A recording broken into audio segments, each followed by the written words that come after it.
ఎన్నికలు ఏవైనా తాను సంసిద్ధమంటూ రంగంలోకి దిగే ఎమ్మెల్సీ జీవన్ రెడ్డి ఈసారి మళ్లీ పట్టభద్రుల ఎమ్మెల్సీ ఎన్నికల్లోకి ఎందుకు బరిలోకి దిగడం లేదు? పోటీ చేయడం వద్దనుకున్నారా?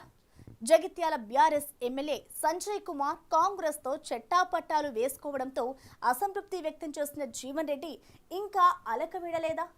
లేకపోతే ఈ ఎన్నికకు దూరంగా ఉంటే సముచిత స్థానం కల్పిస్తామని కాంగ్రెస్ అధిష్టానం నుంచి హామీ లభించిందా?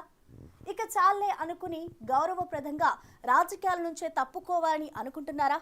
అసలు జీవన్ రెడ్డి రాజకీయ భవితవ్యంపై ఇంత చర్చ, ఇన్ని సందేహాలు ఎందుకు వ్యక్తమవుతున్నాయి?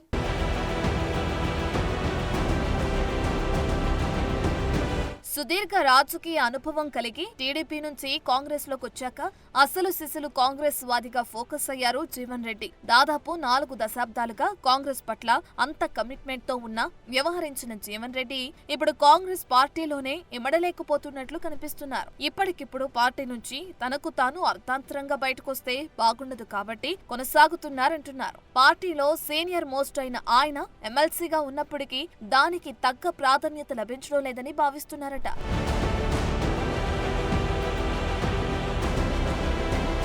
2019-2023 అసెంబ్లీ ఎన్నికల్లో జగిత్యాల కాంగ్రెస్ అభ్యర్థిగా పోటీ చేసిన జీవన్ రెడ్డి బీఆర్ఎస్ అభ్యర్థి ఎమ్మెల్యే డాక్టర్ సంజయ్ కుమార్ చేతిలో పరాజయం పాలయ్యారు. తర్వాత సంజీవ్ కుమార్ కూడా కాంగ్రెస్ లో చేరిపోవడంతో మొదలైన లొల్లితో పెద్దయిన జీవన్ రెడ్డి పరిస్థితి అడకత్తెరలో పోకచెక్కలా తయారైపోయింది.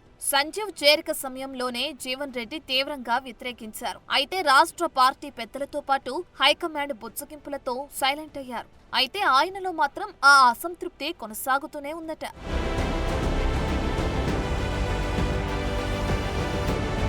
ఆ క్రమంలో తన ప్రత్యర్థినే పార్టీలో చేర్చుకోవడంతో నొచ్చుకున్న జీవన్ రెడ్డి రాజకీయాలకు రిటైర్మెంట్ ప్రకటించాలని అనుకుంటున్నారో, లేకపోతే బీఆర్ఎస్ అధికారంలో ఉన్నప్పుడు ఎమ్మెల్సీగా గెలిచిన తనకు కాంగ్రెస్ అధికారంలోకి వచ్చాక కూడా ఏ పదవి దక్కకపోవడంతో అసంతృప్తితో ఉన్నారో కానీ పొలిటికల్ గా మునుపటి దూకుడు ప్రదర్శించడం లేదు.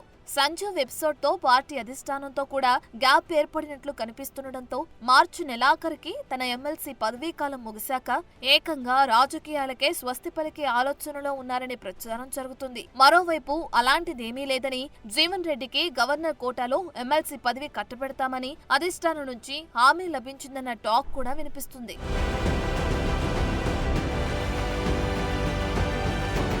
జగిత్యాల ఎమ్మెల్యే సంజయ్ కుమార్ చేరికతో తాను ఇంతకాలం నమ్ముకున్న పార్టీలో తనకు సముచిత స్థానం దక్కడం లేదనే బాధ జీవన్ రెడ్డిలో ఉందని ఆయన అనుంగా అనుచరులంటున్నారు. ఎమ్మెల్యే డాక్టర్ సంజయ్ కుమార్ కాంగ్రెస్ కండువా కప్పుకున్న తర్వాత జరిగిన పరిణామాలు, జగిత్యాల ఎపిసోడ్ ఆయనలో ఆ బాధను పలుమార్లు బయటపెట్టింది. 10 ఏళ్లు ప్రతిపక్షంలో ఎమ్మెల్యేగా, ఎమ్మెల్సీగా బీఆర్ఎస్ పై పోరాటం చేసిన తనకు 10 ఏళ్ల తర్వాత అధికారం దక్కాక పెద్దగా సముచిత స్థానం దక్కకపోవటం జీవన్ రెడ్డిని తీవ్రంగా కలిచివేస్తుందట.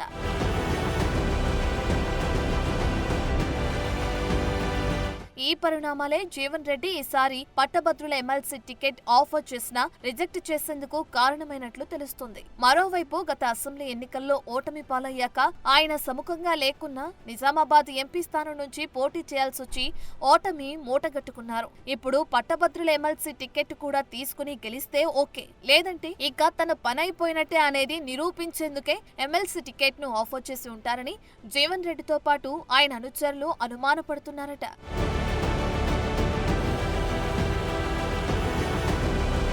ఇలాంటి సందేహాలు, అనుమానాలతో పాటు పార్టీతో పెరిగిన గ్యాప్, తనకు అంతగా ప్రాధాన్యత దక్కకపోవటం వంటివన్నీ Jeevan Reddy graduate MLC ticket నిరాకరించేందుకు కారణమయ్యాయట.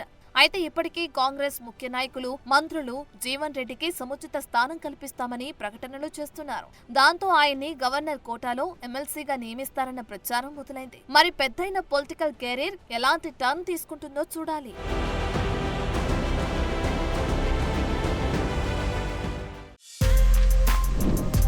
For more videos like this, subscribe Big TV channel.